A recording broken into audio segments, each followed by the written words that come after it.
All right, Unit 9C, check your understanding. Let's go through and work this out. Name the polynomial function by degree and by number of terms. This is a degree 0, degree 2, so this is the leading term.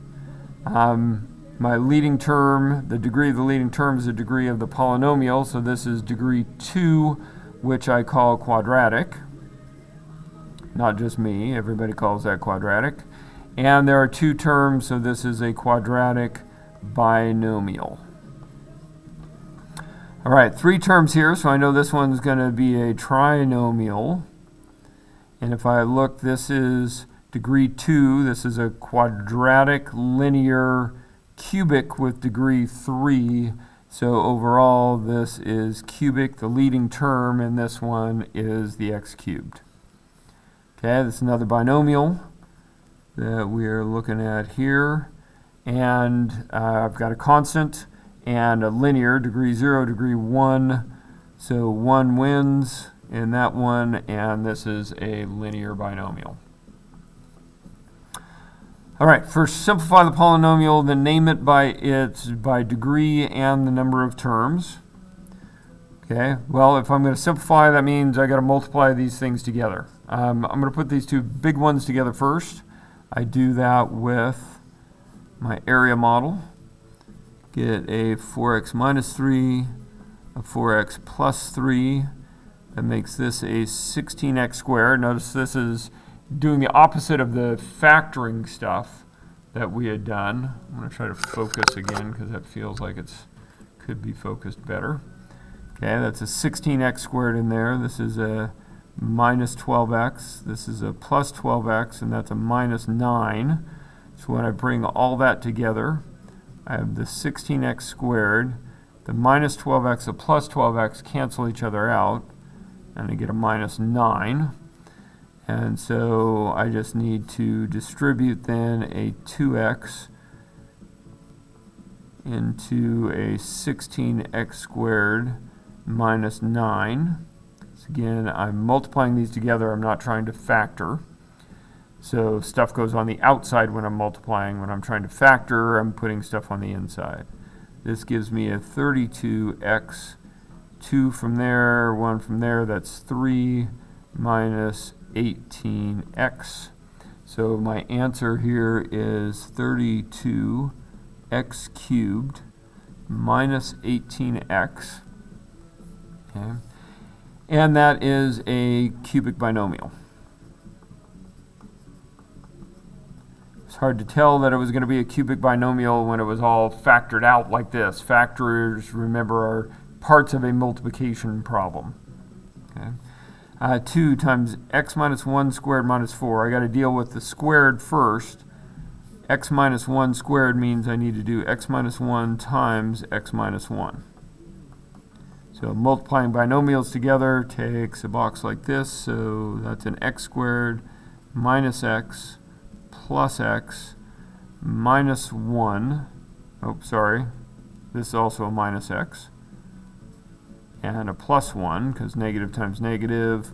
And so this part gives me an x squared minus 2x plus 1. So my next phase of this is x squared minus 2x plus 1 minus 4. I'll distribute the 2 through here. Could use the area model for that if I wanted to. I've got the x squared minus 2x plus 1, load a 2 in front. That becomes a 2x squared minus 4x plus 2. So we have 2x squared minus 4x plus 2 minus 4.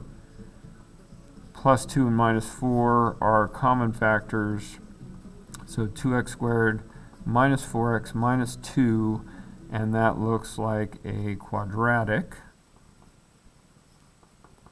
And it is a trinomial.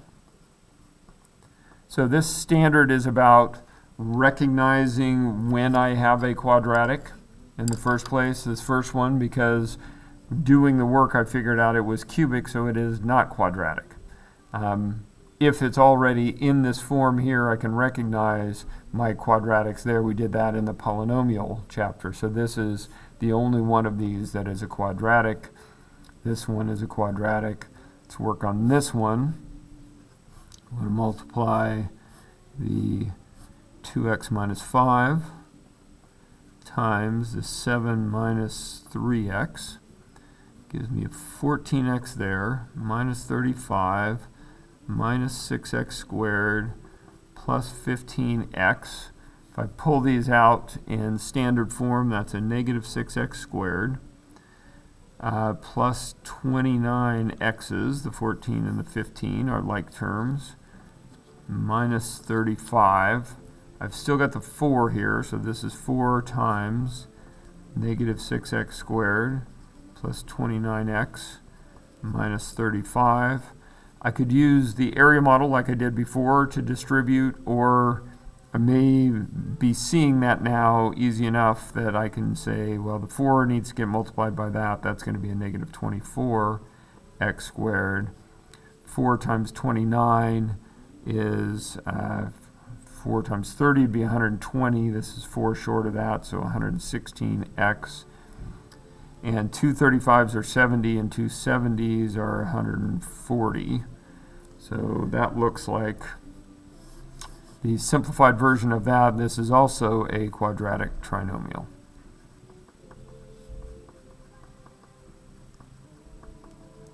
So again, here, multiplying these together, I was just doing the opposite of what I was doing if I was factoring. If I was factoring and this, I would have said, oh, there's a greatest common factor, and I would have got myself to this point, and then I would have taken this and loaded it the negative 6x squared here and the minus 35 there, and then use my cheat codes, right, to help me figure out what those other numbers were.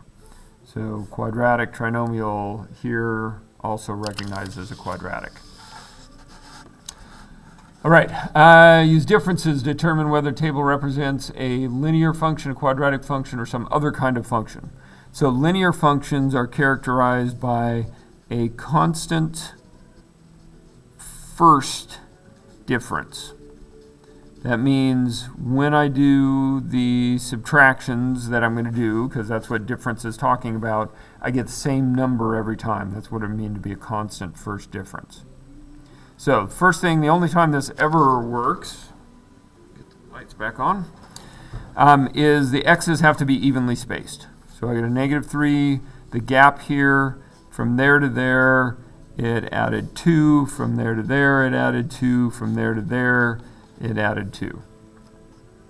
So now I'm going to figure out what happened here. So when I do the differences, I take this one minus this one. So I'm going to do negative 1 minus 27 is a negative 28.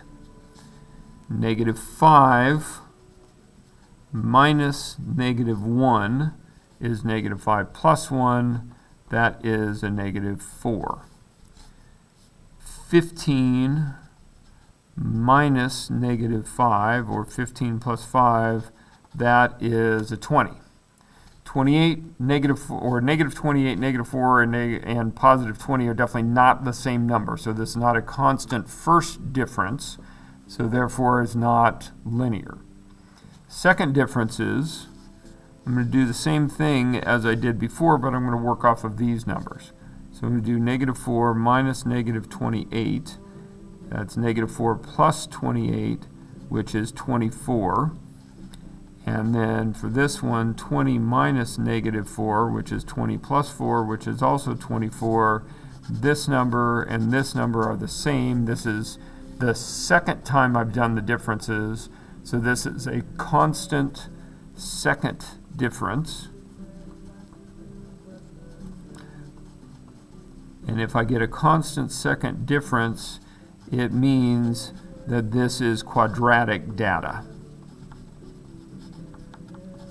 Okay, so that's recognizing when I have quadratic information. Okay, we'll just go through these as well. Again, 14 minus 5 is 9. 23 minus 14 is 9. 32 minus 23 is 9. That is a constant first difference. So this one is linear. Okay, as soon as I hit all constants in there, I'm going to declare what kind of function that I have. Okay. 4 minus 1 is 3. 16 minus 4 is 12. 64 minus 16, see, 48. Not constant, so not linear. 12 minus 3 is 9. 48 minus 12 is 36. Not constant, so this is neither. This is something else. It's definitely not linear. It's definitely not quadratic because I don't have those constant differences anywhere. All right, let's try this one. Negative 2 minus negative 4, so that's negative 4, or negative 2 plus 4, which is 2. 8 minus negative 2, 8 plus 2 is 10. Tell it's not linear already. 26 minus 8 is 18. Okay. 10 minus 2 is 8. 18 minus 10 is 8. That is a constant second difference, so this one is also quadratic. Okay, so again, standard was about determining when you are looking at a quadratic. So these differences in data, notice that when I didn't necessarily demonstrate up here, this went up by 3, went up by 3, went up by 3. So my inputs have to be evenly spaced for this test of differences to actually work. Plus 2, plus 2, plus 2, plus 2, plus 2, plus 2. All right, that is Unit 9C, check your understanding.